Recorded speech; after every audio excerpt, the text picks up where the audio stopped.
ಹೇಳ್ತಿರೋದು ನಿಜಾನಾ? ಯಾಕೆ ಮಿನಿಸ್ಟರ್ ಸಾಹೇಬ್ರೆ ನಂಬಕ್ಕಾಗ್ತಿಲ್ವಾ? ಆದರೆ ಇದೇ ಸತ್ಯ ಮಿನಿಸ್ಟರ್ ಸಾಹೇಬ್ರೆ. ಇಷ್ಟು ದಿನ ಸುಳ್ಳನ್ನೇ ಸತ್ಯ ಅಂತ ನಂಬಿದ್ರಿ. ಈಗ ನಾನು ಸತ್ಯ ಹೇಳ್ತಿದ್ದೀನಿ, ಆದರೆ ನಿಮಗೆ ನಂಬಕ್ಕಾಗ್ತಿಲ್ಲ. ಹೇಗೆ ನಂಬಲಿ? ಎಷ್ಟು ವರ್ಷ ನನ್ನ ಸುಧಾ ಸತ್ತಿದ್ದು ಆಕ್ಸಿಡೆಂಟಿಂದ ಅಂತ ನಂಬಿದ್ದವ್ ನಾನು. ಅದಿರಲಿ, ಈ ವಿಷಯ ನಿನಗೆ ಹೇಗೆ ಗೊತ್ತಾಯ್ತು? ನನಗೆ ಹೇಗೆ ಗೊತ್ತಾಯಿತು ಅಂತ ನೀವು ತಿಳ್ಕೊಳ್ಳೋದಕ್ಕಿಂತ ಮುಖ್ಯವಾದದ್ದು ಮುಂದೆ ನೀವು ಏನು ಮಾಡ್ತೀರಾ ಅನ್ನೋದು. ಅಧಿಕ ಪ್ರಸಂಗ ಸಾಕು. ವಿಷಯ ಹೇಳಬೇಕು ಅಂತ ಬಾಯಿ ಬಂದಿದ್ದನ್ನು ಹೇಳೋದಲ್ಲ.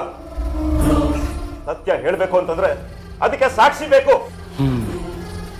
ಸರಿ, ಸಾಕ್ಷಿ ಇದ್ರೆ ಮಾತ್ರ ಸತ್ಯ ಆಗೋದಿಲ್ಲ ಸರ್. ಸರಿ, ಹಾಗಾದ್ರೆ ನನ್ನ ಮೊದಲನೇ ಪತ್ನಿ ಸುಧಾರಾಣಿನ ಕೊಂದಿದ್ ಯಾರು? ಹೇಳು, ಯಾರು ಕೊಂದಿದ್ದು? ಇದೇನ್ ತಂಗ್ಯವ, ಆ ಗೋಡೆ ಮೇಲಿರೋ ಫೋಟೋನ ಇಷ್ಟೊಂದು ಭಯಭಕ್ತಿಯಿಂದ ಬೆಳಗ್ತಾ ಇದೆಯಾ? ಹೀಗೆ ಅವಳನ್ನು ಬೆಳಗ್ತಾ ಹೋದ್ರೆ ನಿನ್ನ ಬಾಳು ಬೆಳಗೋದು ಯಾವಾಗ? ಇದು ನನ್ನ ನಿತ್ಯದ ಅಭ್ಯಾಸ ಅಣ್ಣ. ಇವತ್ತು ನಾನು ಅವ್ರ ಸ್ಥಾನದಲ್ಲಿ ನಿಂತಿದ್ದೀನಿ ಅಂದಮೇಲೆ ಅವ್ರಿಗೆ ಕೊಡಬೇಕಾದ ಗೌರವನ ನಾನು ಕೊಡಲೇಬೇಕಲ್ವಾ? ಹೇಶ್ ತಂಗ್ಯಮ್ಮ, ನಾನು ತೋರಿಸ್ಕೊಟ್ಟ ದಾರಿಲಿ ನೀನು ಹೋಗದೇ ಇದ್ರು ಬಾಬಾಜಿ ಯಾಕೆ ನಿನ್ನ ದಾರಿಗೆ ಬಂದ್ರು ಅಂದ್ಬಿಟ್ಟು ಈಗ ಅರ್ಥ ಆಗ್ತಿದೆ. ಈ ಗುಣವೇ ಸಂಸಾರವನ್ನ ನಿಲ್ಲಿಸೋದು. ಅಮ್ಮ ತಾಯೇ, ಗೋಡೆ ಮೇಲಿದ್ರು ನಿನಗೆ ಸಲ್ಲಬೇಕಾಗಿರುವಂತಹ ಸಕಲ ಮರ್ಯಾದೆಗಳು ಸನ್ಮಾನಗಳು ಸಲ್ತಲೇ ಇದ್ದಾವೆ. ನಿಂದೆ ಪುಣ್ಯ ಕಣಮ್ಮ. ನೀನು ಗೋಡೆ ಮೇಲಿದ್ರೂ ಭದ್ರವಾಗಿದ್ಯಾ. ನನ್ನ ತಂಗಿ ನೆಲದ ಮೇಲಿದ್ದಾಳೆ. ನಾನು ನೆಲದ ಮೇಲಿಲ್ಲ ದೊಡ್ಡಣ್ಣ. ನನ್ನ ಗಂಡನ ಎದೆಯಲ್ಲಿ ಭದ್ರವಾಗಿದ್ದೀನಿ. ಅಲ್ಲಿ ನನ್ನ ಸ್ಥಾನನ ಗಟ್ಟಿ ಮಾಡ್ಕೊಂಡಿರೋ ನಾನು ಇನ್ಯಾವತ್ತೂ ನೆಲಕ್ಕೆ ಬೀಳೋದಿಲ್ಲ.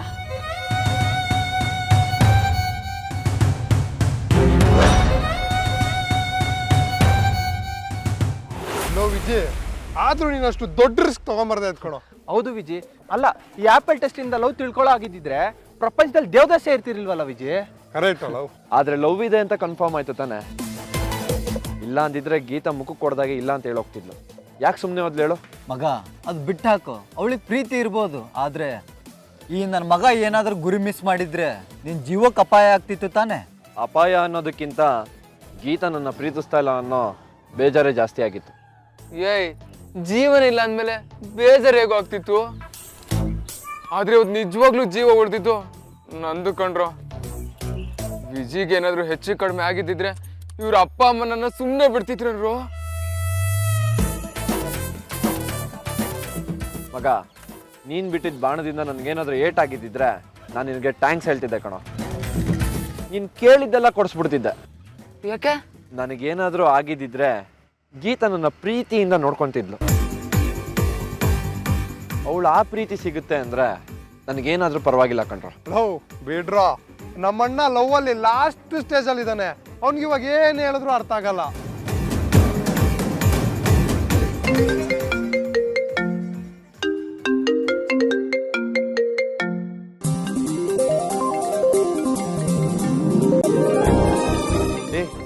ಇರೋ ಒಂದು ನಿಮಿಷ, ನನ್ನ ಹೆಂಡತಿ ಅವಳಾಗವಳೆ ಕಾಲ್ ಮಾಡ್ತಿದ್ದಾಳೆ.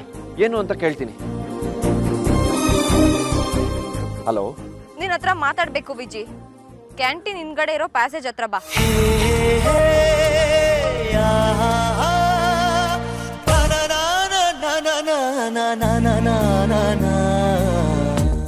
ನಿಜಾನ ಗೀತಾ? ಏ ಗಿರಿ, ಸ್ವಲ್ಪ ಜೂಟೋ.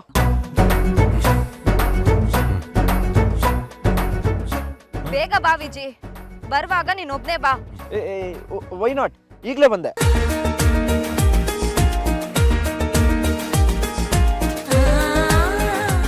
ಏನೋ ಮಗ?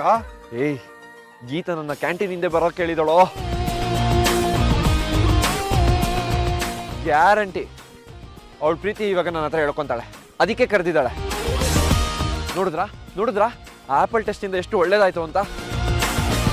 ಬಾಮಗ ಕೇಳ್ಕೊಂಡು ಬರೋಣ. ಹಲೋ, ನನ್ನ ಹೆಂಡತಿ ನನ್ನ ಕರೆದಿದ್ದಾಳೆ. ನೀವೆಲ್ಲ ಯಾಕ್ರೋ? ನಾನು ಹೋಗ್ಬರ್ತೀನಿ. ಓಕೆ ಮಗ, ಗೀತಾ 100% ನಿನ್ಗೆ ಐ ಲವ್ ಯು ಅಂತಾಳೆ. ಆಲ್ ದ ಬೆಸ್ಟ್ ಕಣೋ. All the best Viji. All the best Viji.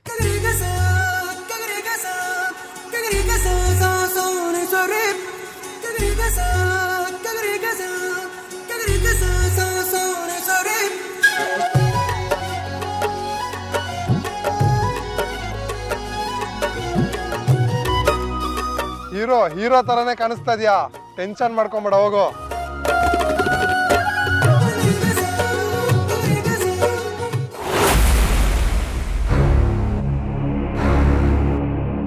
ಅಪಘಾತ ಆಗಿದ್ದಲ್ಲ, ಆಗಿಸಿದ್ದು. ಅದೊಂದು ಪೂರ್ವ ನಿಯೋಜಿತ ಕೊಲೆ ಸಾರ್.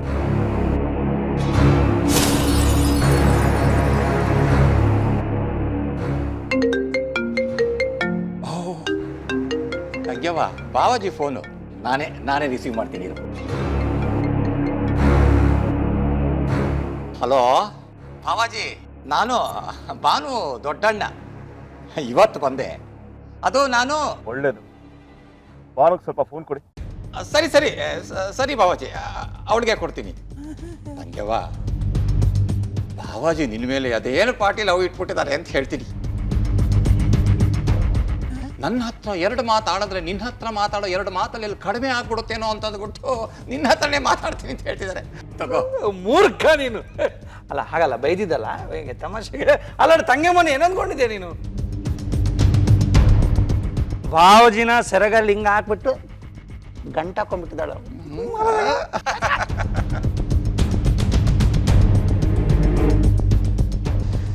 ಹಲೋ ರೀ, ಮನೆಗೆ ಯಾರು ಬಂದಿದ್ದಾರೆ ಗೊತ್ತಾ? ದೊಡ್ಡಣ್ಣ ಬಂದಿದ್ದಾರೆ. ಇದ್ದಕ್ಕಿದ್ದ ಹಾಗೆ ನಮ್ಮನ್ನೆಲ್ಲ ನೆನ್ಸ್ಕೊಂಡು ನೋಡೋದಕ್ಕೆ ಅಂತ ಬಂದಿದ್ದಾರೆ. ಒಂದಷ್ಟು ದಿನ ತಂಗಿ ಮನೇಲಿ ಇರ್ತಾರಂತೆ. ತಂಗಿ ಅಂದ್ರೆ ಅದೆಷ್ಟು ಪ್ರೀತಿ ನೋಡಿ. ಬಾನು, ಒಬ್ರು ಫೋನ್ ಮಾಡೋದು ಅವ್ರು ಮಾತಾಡೋದಕ್ಕೆ ಅಂತ, ಅದು ಬಿಟ್ಟು ನೀನ್ ಮಾತಾಡೋದನ್ನ ಕೇಳಿಸ್ಕೊಳ್ಳೋದಕ್ಕೆ ಅಂತಲ್ಲ.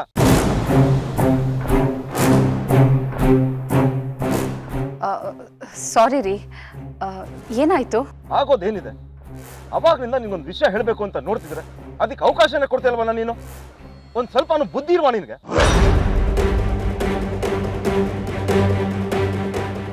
ರೀ ಬಾನು, ನೀನ್ ಮನೇಲಿದ್ಯಾ ತಾನೆ? ಹೌದು, ಮನೇಲೇ ಇದ್ದೀನಿ. ನಾನು ನಿನ್ನ ಹತ್ರ ಪರ್ಸನಲ್ ಆಗಿ ಮಾತಾಡ್ಬೇಕು. ನೀನ್ ಮನೇಲೇ ಇರೋ, ನಾನು ಬರ್ತಾ ಇದ್ದೀನಿ. ನನಗೆ ಗೊತ್ತಿತ್ತು ಗೀತಾ, ನೀನು ನನ್ನ ಹತ್ರ ನಿನ್ನ ಲವ್ ಬಗ್ಗೆ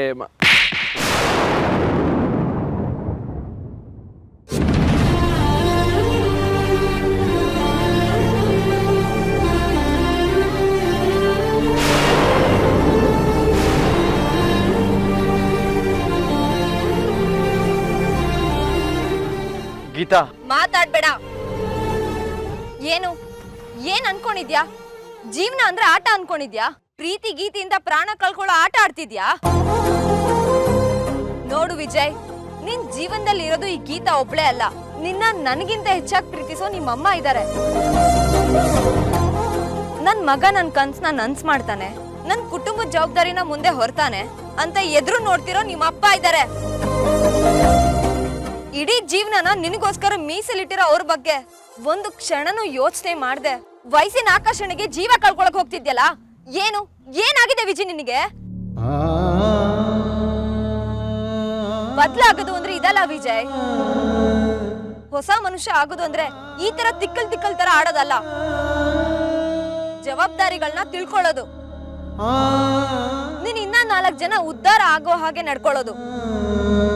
ಉದ್ಧಾರ ಆಗದಿದ್ರು ಪರವಾಗಿಲ್ಲ, ಹಾಳಾಗ್ಬಾರ್ದು ಅನ್ನೋ ಕಾಳಜಿಯಿಂದ ನಾಜುಕಿಂದ ಇರೋದು. ಇದನ್ನೆಲ್ಲ ಆಗ್ಲೇ ಹೇಳ್ಬೇಕು ಅನ್ಕೊಂಡಿದ್ದೆ, ಆದ್ರೆ ಎಲ್ರು ಮುಂದೆ ನಿನ್ ಮರ್ಯಾದೆ ಹೋಗುತ್ತಲ್ಲ ಅಂತ ತಡ್ಕೊಂಡೆ. ಇದೇ ಫಸ್ಟ್ ಅಂಡ್ ಲಾಸ್ಟ್ ವಿಜಿ.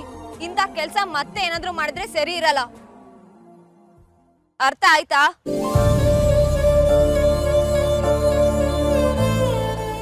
ಅರ್ಥ ಆಯ್ತು ಗೀತಾ. ನನ್ನನ್ನು ಬಯ್ಯೋ ಹಕ್ಕು ನಿನಗಿದೆ ಅಂತ. ಗಂಡನ ಹೆಂಡತಿ ಬೈದ್ರೆ ತಪ್ಪೇನಿಲ್ಲಪ್ಪ. ಎಲ್ಲ ಗಂಡನ ಒಳ್ಳೋದಕ್ಕೆ ಅಲ್ವಾ? ಏನಾಯ್ತು ತಂಗ್ಯವ್ವ? ಅಲ್ಲ ಏನಂದ್ರು ಬಾವುಜಿ? ಅರಳಿದ ತಾವರ ಥರ ಇತ್ತು ನಿನ್ನ ಮುಖ ತಂಗಮ್ಮ. ಹಿಂಗೆ ಅನ್ನುವಷ್ಟರಲ್ಲಿ ಮುದುಡಿದ ಮುಸುಡಿ ಆಗೋಯ್ತಲ್ಲಮ್ಮ. ಯಾಕೋ ಬೈದ್ ಬಿಟ್ರು ಅಣ್ಣ. ನನ್ನ ಗಂಡ ಯಾವತ್ತೂ ನನಗೆ ಈ ರೀತಿ ಬೈದವ್ರಲ್ಲ.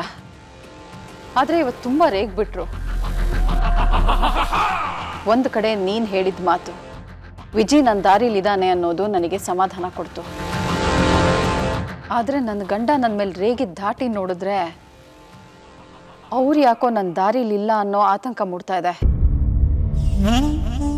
ಅಯ್ಯೋ ಭಾನು, ಪೊಲಿಟಿಷಿಯನ್ ಅಂದ್ರ ಮೇಲೆ ನೂರಾರು ತಂಟೆ ತಕರಾರು ಟೆನ್ಷನ್ಗಳೆಲ್ಲ ಇರ್ತವೆ. ಅವರು ನಿನ್ಗೇನೋ ಫೋನ್ ಮಾಡಿಬಿಟ್ಟು ಏನೋ ಹೇಳಬೇಕು ಅಂತ ಹೊರಟಿದ್ದಾರೆ. ಅವರು ಮಾತು ಮುಗಿಸೋಕ್ಕಿಂತ ಮುಂಚೆನೆ ನೀನೇನೋ ಹೇಳ್ಬಿಟ್ಟಿದ್ಯಾ. ನೀನೇನು ಬೇಜಾರು ಮಾಡ್ಕೋಬೇಡ. ಇನ್ನೇನು ಸ್ವಲ್ಪ ಹೊತ್ತಿಗೆ ಮನೆಗೆ ಬಂದ್ಬಿಟ್ಟು ಸಮಾಧಾನದಿಂದ ಆರಾಮದಿಂದ ನಿಂತ ಮಾತಾಡ್ತಾರೆ, ನೋಡ್ತಾ ಇರು. ಪೊಲಿಟಿಷಿಯನ್ಸ್ ಅಂದ್ರ ಮೇಲೆ ನಿನಗೆ ಗೊತ್ತಲ್ವೇ, ನೂರಾರು ಜನ ನೂರಾರು ರೀತಿಯ ಕ್ಯಾಕರ್ಸ್ ಉಗಿತಿರ್ತಾರೆ. ಹಾಗೆ ಉಗಿದ್ರು ಅಂತಂದ್ಬಿಟ್ಟು ಸುಮ್ಮನೆ ಇರೋದಕ್ಕಾಗತ್ತೆಯೇ? ನಮಗಲ್ಲ, ಬೇರೆಯವ್ರಿಗೆ ಉಗಿದು ಅಂತಂದ್ಬಿಟ್ಟು ಮುಖ ಒರೆಸ್ಕೊಂಡ್ಬಿಟ್ಟು ನಗ್ತಾ ಇರಬೇಕು. ನೀನು ಹೇಳಿದಷ್ಟು ಬೇಗ ಸಮಾಧಾನ ಮಾಡ್ಕೊಳ್ಳೋ ವಿಷಯ ಅಲ್ಲ ಇದು ದೊಡ್ಡಣ್ಣ. ಅವ್ರು ಯಾವತ್ತೂ ಈ ರೀತಿ ಮಾತಾಡ್ದವ್ರೆ ಅಲ್ಲ. ಎಲ್ಲೋ ಏನೋ ತಪ್ಪಾಗಿದೆ, ಅದೇನು ಅಂತ ನನಗೆ ಅರ್ಥ ಆಗ್ತಿಲ್ಲ. ದೊಡ್ಡಣ್ಣ ಟಕ್ ಅಂತ ಕವಡೆ ಹಾಕಿ ನೋಡು, ಆ ಗೀತೆನಾರು ಫಿಟ್ಟಿಂಗ್ ಇಟ್ಟಿರ್ಬೋದು.